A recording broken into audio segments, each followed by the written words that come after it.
श्री शिवाय नमस्तुभ्यम। हर हर महादेव। दोस्तों, आप सभी लोग जानते हैं कि 3 सितंबर 2024 यानी मंगलवार को अमावस्या पड़ रही है। और दोस्तों, यह जो अमावस्या है वह भाद्रपद महीने में पड़ने वाली सबसे बड़ी अमावस्या है, क्योंकि यह भाद्रपद महीने में पड़ रही है। और आप सभी लोग जानते हैं कि यह जो 4 महीने होते हैं वह भोलेनाथ को बहुत अधिक प्रिय होते हैं, जिसका बहुत ही बड़ा और विशेष महत्व होता है। और ऐसा दिन पूरे साल में सिर्फ एक ही बार आता है। और दोस्तों, आप सभी लोग जानते हो कि मंगलवार अमावस्या का अगर सबसे बड़ा कोई उपाय है तो वह एक छुटकी हल्दी वाला उपाय है। तो दोस्तों, इस मंगलवार अमावस्या के दिन आप लोगों को इस एक छुटकी हल्दी वाले उपाय को जरूर करना है। बहुत सारे लोग होंगे जिन लोगों ने इस उपाय को ना किया हो, मतलब पूरा साल निकल गया, उन्होंने किसी भी दिन इस हल्दी वाले उपाय को ना किया हो। पर दोस्तों, आपके पास 3 सितंबर मंगलवार अमावस्या के दिन एक आखिरी मौका बचा हुआ है।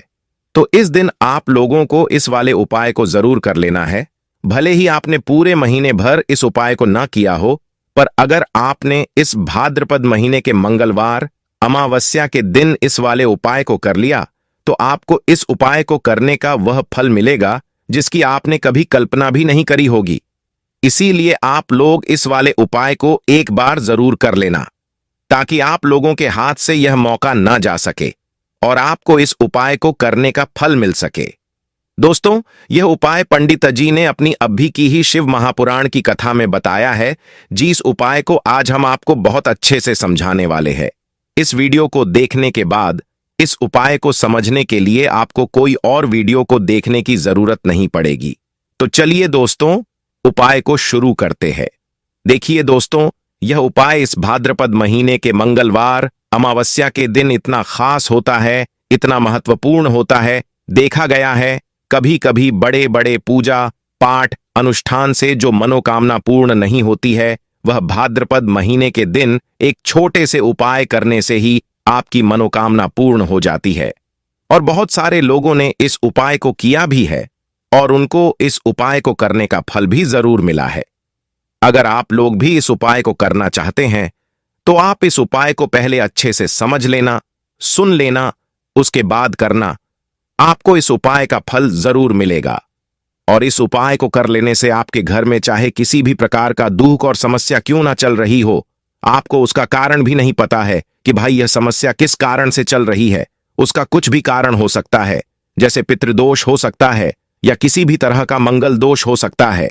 तो इस दिन आप लोगों को यह वाला उपाय कर लेना है। यह एक ऐसा उपाय है जिस उपाय को अगर किसी विशेष दिन पर किया जाए तो उस विशेष दिन का फल तो हमें मिलता ही मिलता है, पर हमने उस दिन पर इस उपाय को किया है तो हमें उससे भी बड़ा फल मिलता है, और फल बहुत जल्दी मिलता है, क्योंकि आप इस उपाय को बहुत ही बड़े और विशेष दिन पर कर रहे हो। तो चलिए अब उपाय के बारे में बात करते हैं। लेकिन उससे पहले आप लोगों को यह जानना आवश्यक है कि आखिर यह उपाय किस समय करना है, किसको करना है और कैसे करना है। तो चलिए हम आगे आपको वीडियो में एक एक करके बता देते हैं। लेकिन उससे पहले अगर आप लोग हमारे चैनल पर नए हैं तो हमारे चैनल को सब्सक्राइब कर लेना और इस वीडियो को लाइक करके कमेंट बॉक्स में श्री शिवाय नमस्तुभ्यम ओम नमः शिवाय जरूर टाइप कर देना। तो दोस्तों, इस हल्दी वाले उपाय को हमें इस मंगलवार के दिन कैसे करना है, किसको करना है, किस समय करना है और कहां पर करना है, यह सारे सवालों के जवाब आपको इस वीडियो में मिल जाएंगे। और जो यह वीडियो देखेगा उसको एक छुटकी हल्दी वाला उपाय जरूर करना चाहिए, क्योंकि इस दिन हल्दी का भी बहुत ही बड़ा और विशेष महत्व होता है। और जब बात आ जाए हल्दी के उपाय की तो यह सोने पे सुहागा वाली बात हो जाती है, और यह इस भाद्रपद महीने के मंगलवार अमावस्या का एक बहुत ही बड़ा उपाय हो जाता है। तो अब दोस्तों, इस एक छुटकी हल्दी वाले उपाय को आखिर करना किसको है, सबसे पहले हम लोग वह बात जान लेते हैं। तो देखो, घर की जो बड़ी माताएं बहनें होती हैं, उन माताओं बहनों में से कोई भी एक बड़ी माता बहन इस वाले उपाय को कर सकती है। और दोस्तों, अगर आप चाहे तो अपने घर में से सभी सदस्यों को भी इस उपाय को करवा सकते हैं। अगर किसी व्यक्ति की खुद की कोई मनोकामना है, खुद का कोई दुख और समस्या है जो कि वह इस वाले उपाय को अपने लिए ही करना चाहता है, तो वह खुद अपने लिए भी इस उपाय को कर सकता है। बाकी अगर घर में से कोई ऐसा है जो कि अपने पूरे घर परिवार की सुख और शांति के लिए यह वाला उपाय करना चाहता है, तो भाई वह भी कर सकता है। उसमें कोई भी दिक्कत वाली बात नहीं है। कहने का मतलब यह है कि इस उपाय को हर एक सदस्य भी कर सकता है और पूरे घर परिवार के सदस्य के लिए घर की बड़ी माताओं बहनों में से कोई एक माता बहन भी कर सकती है। माताएं बहनें अगर घर में उपस्थित ना हो या वह यह वाला उपाय ना कर पा रही हो, तो फिर घर का कोई बड़ा सदस्य भी इस हल्दी वाले उपाय को कर सकता है, चाहे फिर वह पुरुष ही क्यों ना हो। उसमें कोई भी दिक्कत वाली बात नहीं है। अब दोस्तों, इस हल्दी वाले उपाय को हमें करना कहां पर है? हमें इसे घर के मंदिर और तुलसी के क्यारे में जाकर करना है। बहुत सारे लोग हर एक उपाय को करते समय प्रश्न करते हैं, क्या हम इस उपाय को अगर घर पर तुलसी का पौधा ना हो तो मंदिर में जाकर कर सकते हैं? तो इस वाले उपाय को अगर आप घर पर करोगे तो ज्यादा अच्छा होगा, लेकिन अगर मंदिर में तुलसी का पौधा है तो वहां पर भी आप यह उपाय को कर सकते हो। उसके बाद में इस उपाय को लेकर जो अगला प्रश्न निकल कर आता है वह यह आता है कि आखिर इस उपाय को हमें किस समय करना है? सुबह के समय करना है कि शाम के समय करना है? तो देखो, इस वाले उपाय को आप लोग सुबह के समय भी कर सकते हो और शाम के समय प्रदोष काल में भी कर सकते हो। अब अगर आप पूछो कि भाई इस एक छुटकी हल्दी वाले उपाय को करने का सबसे उत्तम समय कौन सा रहेगा, तो हम आपसे बस यही कहेंगे कि इस उपाय को आप शाम के समय करेंगे तो ज्यादा बेहतर होगा। बाकी अगर सुबह के समय भी करेंगे तो भी अच्छा होगा, उसमें कोई भी दिक्कत वाली बात नहीं है। तो अब दोस्तों, जो अगली सबसे बड़ी और महत्वपूर्ण बात आती है वह यह आती है कि सुबह अगर हम उपाय को करेंगे तो हमें कितने बजे से लेकर कितने बजे तक के बीच में करना है, और शाम के समय प्रदोष काल में करेंगे तो हमें कितने बजे से लेकर कितने बजे के बीच में करना है। तो देखो, सुबह जितनी जल्दी हो सके आप उपाय को करने की कोशिश करना।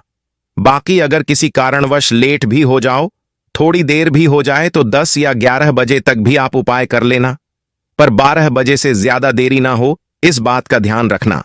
उसके बाद में दोस्तों, अगर शाम के समय प्रदोष काल की बात करें, प्रदोष काल का जो समय होता है वह शाम के 6 बजे से शुरू हो जाता है।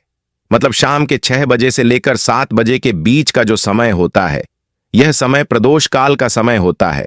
पर अभी जो मौसम चल रहा है, इस मौसम में शाम बहुत देरी से होती है, तो आप इस उपाय को 7 या 8 बजे के बीच में भी कर सकते हो। मतलब शाम के 6 बजे से रात 8 बजे के बीच में आप कभी भी इस वाले उपाय को कर सकते हो, उसमें कोई भी दिक्कत वाली बात नहीं है। परंतु मंगलवार अमावस्या के दिन कोशिश करना कि समय के अंतर्गत ही कर लो। किसी कारणवश ना कर पाओ तो थोड़ा देरी से भी कर सकते हो, आपको उपाय का फल जरूर मिलेगा। अगर आपके जीवन में दुर्भाग्य लगातार बना हुआ है, आपकी किस्मत खराब चल रही है, आपके जीवन में लगातार कोई ना कोई विपत्ति आ रही है, आपके जीवन में कोई ना कोई ऐसे ग्रह नक्षत्र लगातार बने हुए हैं जिनकी वजह से आप अपना कोई भी कार्य नहीं कर पा रहे हैं, ना ही आप अपना व्यापार शुरू कर पा रहे हैं, ना ही आपको अच्छी नौकरी मिल रही है, ना ही आपके जीवन में काम धंधे की प्राप्ति हो पा रही है, आपके किसी भी कार्य में सफलता नहीं मिल पा रही है, तो पूज्य पंडित जी ने कहा कि आपके जीवन में भी अगर इनमें से किसी भी प्रकार की समस्या चल रही हो, तो आपको भाद्रपद महीने में पड़ने वाले मंगलवार पर यह विशेष उपाय जरूर कर लेना चाहिए। तो चलिए इस विशेष उपाय के बारे में जानते हैं। देखिए, यह वीडियो बहुत ही ध्यान से सुनिए, क्योंकि इस वीडियो में जो उपाय आपको बताए जाएंगे वह आपको भाद्रपद महीने में पड़ने वाले मंगलवार पर ही करने हैं। इस मंगलवार को अगर आप लोग यह उपाय कर लेते हैं तो पूज्य पंडित जी ने अपनी शिव महापुराण की कथा में कहा है कि आपके जीवन से इन सारी समस्याओं का अंत हो जाएगा और आपको भी धन धान्य की प्राप्ति होगी। देखिए, सबसे पहले आप इस मंगलवार को एक कार्य करेंगे। आप सुबह जब भी उठेंगे तो अपने स्नान वाले जल में थोड़ी सी हल्दी जरूर मिला लेंगे। आप सभी जानते हैं कि भाद्रपद का महीना चल रहा है और यह महीना भगवान महादेव को, माता लक्ष्मी को और माता तुलसी जी की पूजा के लिए खास होता है। इसलिए अगर आप हल्दी वाले जल से स्नान करते हैं तो पूज्य पंडित जी ने कहा कि इससे आपका दुर्भाग्य समाप्त होता है, आपकी रूठी हुई किस्मत जागती है, आपके सौभाग्य में वृद्धि होती है और आपका गुरु ग्रह मजबूत होता है। अब पंडित जी द्वारा बताए गए पहले खास उपाय के बारे में जानते हैं। इस उपाय के लिए आपको 2 हरी इलायची ले लेनी है। फिर इसी के साथ आपको एक दीपक ले लेना है। दीपक आप मिट्टी का भी ले सकते हैं और आप अपने घर पर अगर आटा मढ़कर उसका दीपक बनाते हैं तो उसका भी दीपक आप तैयार कर सकते हैं। इस दीपक में आपको घी का इस्तेमाल करना है और साथ ही साथ लंबी रुई की बाती का प्रयोग करना है। देखिए, इस उपाय को बहुत ही ध्यान से समझिए, क्योंकि यह उपाय महादेव को भी बहुत प्रिय है और माता लक्ष्मी को भी बहुत प्रिय है। आप सबसे पहले एक काम करेंगे, आप ये दीपक लेकर अपने घर के मंदिर के सामने पहुंच जाएंगे। आपके घर के मंदिर में माता लक्ष्मी की अगर कोई फोटो है, कोई प्रतिमा है, या फिर आपकी कुलदेवी की कोई फोटो है, कोई प्रतिमा है, या फिर माता रानी के किसी भी स्वरूप की कोई फोटो है, तो उनके सामने आपको यह उपाय करना है। आधा उपाय आप अपने घर के मंदिर में करेंगे और आधा उपाय शिवालय में जाकर करेंगे। इसलिए आपको यह उपाय बहुत ही ध्यान से समझना है। देखिए, अब माता रानी के सामने सबसे पहले आप थोड़े से चावल डाल दीजिए और उन्हीं चावलों के ऊपर यह दीपक रख दीजिए। इस दीपक को रखने के बाद आप उस पे थोड़ी सी पीसी हुई हल्दी डाल दीजिए। उसके बाद आप यह दीपक प्रज्वलित कर दीजिए और वहीं दीपक के सामने बैठकर, यानी माता रानी के सामने बैठकर, आप कम से कम 11 बार या 21 बार या 51 बार या 108 बार, जितना भी आपके पास टाइम हो उतनी बार आप ओम महालक्ष्मी नमः इस मंत्र का स्मरण कर लीजिए। मंत्र का स्मरण करने के बाद आपके पास जो 2 हरी इलायची है, उनमें से एक हरी इलायची आपको इसी दीपक में डाल लेनी है और माता लक्ष्मी से प्रार्थना कर लेनी है कि मेरे जीवन में जो धन धान्य की कमी चल रही है, मेरे जीवन में जो सौभाग्य में वृद्धि नहीं हो पा रही है, दुर्भाग्य लगातार बना हुआ है, धन से संबंधित जो समस्या चल रही है, उसको दूर करने के लिए माता रानी से प्रार्थना कर लेनी है। फिर इसके बाद आपको यह दूसरी हरी इलायची और थोड़ा सा शहद लेकर शिवालय पहुंच जाना है। देखिए, यह उपाय आप शाम के समय में ही करेंगे। शिवालय पहुंचने के बाद इस दूसरी हरी इलायची को आप शहद में डुबो लेंगे। चारों तरफ से इस हरी इलायची में शहद लगा लेंगे और फिर यह हरी इलायची आपको शिवलिंग के ऊपर समर्पित कर देनी है।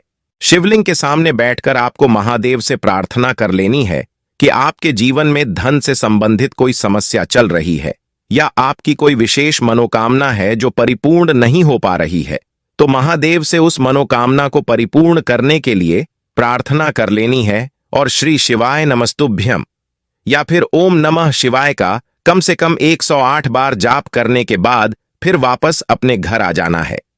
पूज्य पंडित जी ने कहा है कि अगर आप इस मंगलवार पर इस उपाय को कर लेते हैं तो आपके जीवन से भी धन की समस्या हमेशा के लिए समाप्त हो जाएगी और आपको भी माता लक्ष्मी की कृपा प्राप्त होगी। अब इसके बाद पंडित जी द्वारा बताए गए दूसरे खास उपाय के बारे में बात करते हैं। देखिए, इस उपाय के लिए आपको एक लोटा जल ले लेना है। फिर इसी के साथ आपको थोड़ा सा गुड़ ले लेना है। आप 1 टुकड़ा या 2 टुकड़े गुड़ के ले लीजिएगा और इस गुड़ को वह लोटे के जल में डाल दीजिएगा। फिर इसी के साथ आपको थोड़ी सी पिसी हुई शुद्ध हल्दी ले लेनी है। 1 या 2 चुटकी शुद्ध पीसी हुई हल्दी ले लीजिएगा और इसको भी इसी एक लोटे जल में डाल दीजिएगा। अब आपका यह एक लोटे जल का मिश्रण तैयार हो गया है। इस एक लोटे जल को लेकर आपको अपने घर माता तुलसी का पौधा है, वहां पर पहुंच जाना है और यह एक लोटा जल माता तुलसी के पौधे में आपको समर्पित करते जाना है और ओम नमो भगवते वासुदेवाय या फिर ओम महालक्ष्मी नमः, इन दोनों में से किसी भी एक मंत्र का लगातार स्मरण करते जाना है। धीरे धीरे जल समर्पित करते जाइए और इन दोनों में से किसी भी एक मंत्र का कम से कम 11 बार या फिर अधिक से अधिक 108 बार जाप कर लीजिए।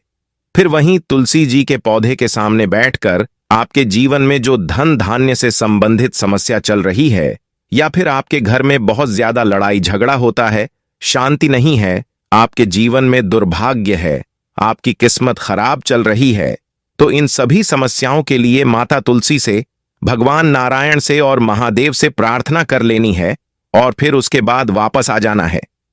पूज्य पंडित जी ने कहा कि भाद्रपद महीने में तुलसी जी के पौधे का बहुत ही विशेष महत्व होता है।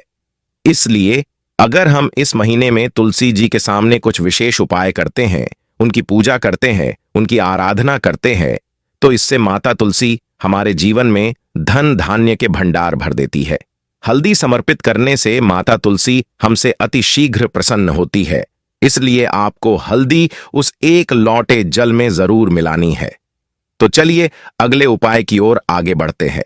देखो, यदि आपके जीवन में आर्थिक संकट बहुत अधिक हो रहे हैं, धन की समस्या लगातार जीवन में बनी हुई है, एक एक रुपए को प्राप्त करने के लिए आप बहुत अधिक मेहनत कर रहे हैं, तो आज रात्रि में सोने से पहले आपको यह एक चमत्कारी दीपक का उपाय अवश्य करना है। या फिर यदि आपका जो व्यापार है, बिजनेस है, दुकान है, वह अच्छे से नहीं चल पा रही है, तो आज रात्रि में इस विशेष दीपक का उपाय आपको अवश्य करना चाहिए। देखो दोस्तों, दीपक हमारे घर में से सभी नकारात्मक शक्ति को बाहर करता है। यह उपाय आपको साल में केवल एक बार करने का ही मौका मिलता है। केवल और केवल मंगलवार पर ही इस उपाय को किया जाता है। देखिए, इस उपाय के लिए आपको तुलसी जी की जो सूखी लकड़ी होती है उसे ले लेना है।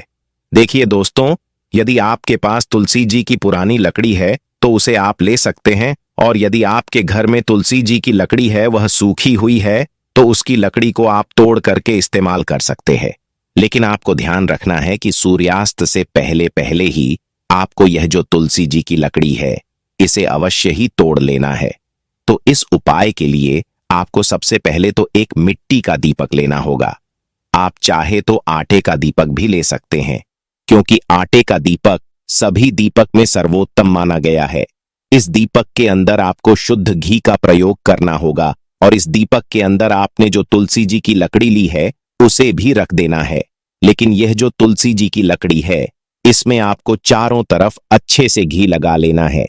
देखिए, पंडित जी ने बताया है कि जो तुलसी जी की लकड़ी है, यदि आप उपाय करते हैं और बहुत ही शीघ्रता से जल जाती है, तो इसके लिए आपको एक कार्य करना है। आपको थोड़ी सी रुई ले लेनी है, और उस रुई को आपको तुलसी जी की जो आपने लकड़ी ली है उस पर अच्छे से चारों तरफ लपेट देनी है। तुलसी जी की लकड़ी के ऊपर रुई लपेटने के बाद इसे आपको पूरा घी के अंदर डुबो लेना है। अब इसे आपको बाती के रूप में प्रयोग करना है।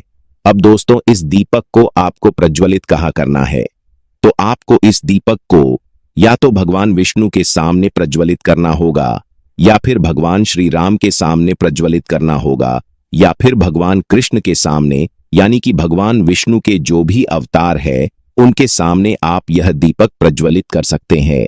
या फिर आप इस दीपक को माता तुलसी जी के सामने भी प्रज्वलित कर सकते हैं। पूज्य पंडित जी ने बताया है कि जो भी व्यक्ति इस प्रकार से तुलसी जी की डंडी से यह दीप दान कर देता है, उसके जीवन में कभी भी धन की समस्या नहीं होती है। इसीलिए आपको यह पूरे साल में केवल एक बार ही मौका मिलता है। भाद्रपद महीने में इस उपाय को करके देखना, आपकी सभी इच्छा जरूर पूर्ण होगी। यह जो उपाय है रात्रि में सोने से पहले करना है। देखो दोस्तों, आज की इस वीडियो में हमने आपको 3 से 4 महाउपाय बताए हैं जो आपको मंगलवार के दिन करने हैं। उपाय को करते समय कोई भी गलती नहीं करनी है। अगर आपको हमारी वीडियो पसंद आई हो तो वीडियो को लाइक और चैनल को सब्सक्राइब जरूर करें। हर हर महादेव। ओम नमः शिवाय।